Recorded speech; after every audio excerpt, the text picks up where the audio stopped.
John Griffin has been on the show before, John Griffin II, right? I get that right. And John has been on to talk about paranormal effects, and this time he's talking about, and I'm going to let him explain it, because we're talking about thunderstorms and we're talking about rainbow, and there's an effect that he's going to talk about. Tell us about it. Well, I know the last few times we were on the show, we were beginning to develop a theory called the Thunderstorm Effect Theory, which was a theory used to help explain the composition of an entity as well as the manifestation. This was also going to coincide with Dr. John Foldy's and theory. John has passed away, just so that, and he was doing a lot of work. He was with SUNY and was doing a lot of work on the side and you were part of working with him as well. Absolutely. I mean, when he first heard about the thunderstorm effect theory, we had just developed it and we had just tested it. That's when he actually got into contact with us, and we worked with him for several years prior to his passing. So we were starting to move forward with it. And it was also helping to explain how his theory was possible about the nature of consciousness. Well, in his part of his research, I remember when he was here with a lady, and I can't remember her name, but we were talking about the Peace Project, where they were trying to kind of concentrate on peace and seeing how that affected the community and whether peace actually resulted, or nonviolence resulted from focusing on the peace in your mind. Were you involved with that at all? Unfortunately not. Okay. But we did take a very close look at what he was doing. And that's where some of our theories also, we started to develop more theories, such as the rainbow effect theory. Now, the thunderstorm effect theory was meant to compare the manifestation of a thunderstorm and how the weather affects the climate, and how an entity we were just talking about manifests. global warming. Hey, what a segue. So basically the way we looked at it is that we can't just focus on one area, such as like, okay, a thunderstorm. That's just like taking math and not putting it with science, because, well, they're called two different things. So we looked at, okay, well, what else causes particular phenomenon? So, such as, you get space, that I found out space actually can affect how the electromagnetic field within the Earth's atmosphere. Sunspots will affect the satellites. It will affect whether we can use our cell phone sometimes. Oh yeah, and supposedly it can also affect, scientists are now saying that it can affect thunderstorms and create more lightning, which caught my attention. Meteorologists will certainly substantiate that. And then now we're looking at the rainbow effect, where, I mean, it sounds like it has to do with rainbow, but it's kind of going off of the color spectrum. Mm-hmm. The colors. Roy G. Biv, remember that? Mm-hmm.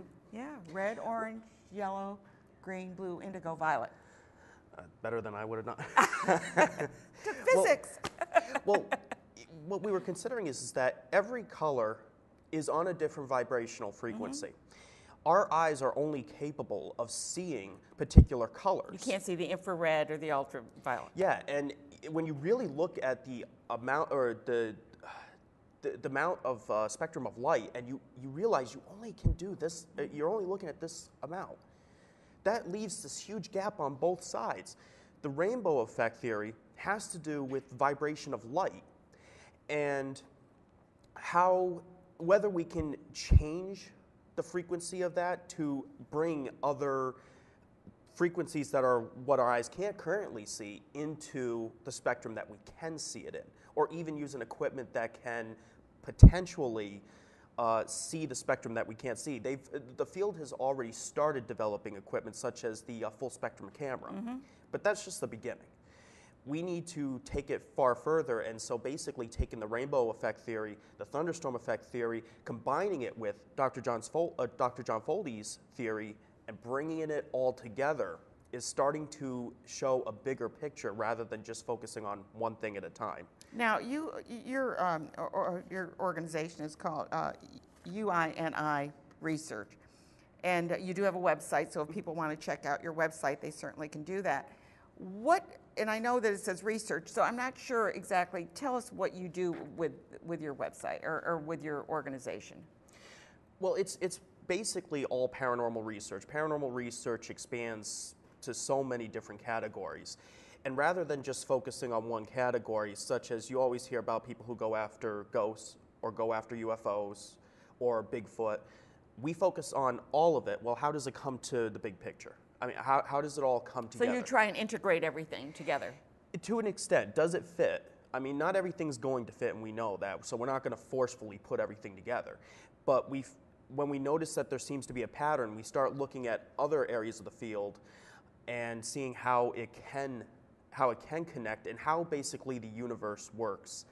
It's sort of going back 100 years ago when they didn't know about the Higgs boson. They didn't know about many of the things that we know now. Mm-hmm. So as things develop, then you'll probably be able to get further into your research. Well, absolutely, and that's been a problem that we've had, is that everybody separates everything into subjects and into categories, and then they only focus on that, and then they forget about everything else. And so I'm trying to take it from a perspective where you have the bigger picture. Yeah, the bigger picture. Math, like I said, you got the math, you've got the science. Well, there's some times in science that you're going to have to use math, and there's sometimes you're going to have in math you may have to bring science in to explain exactly what you're doing.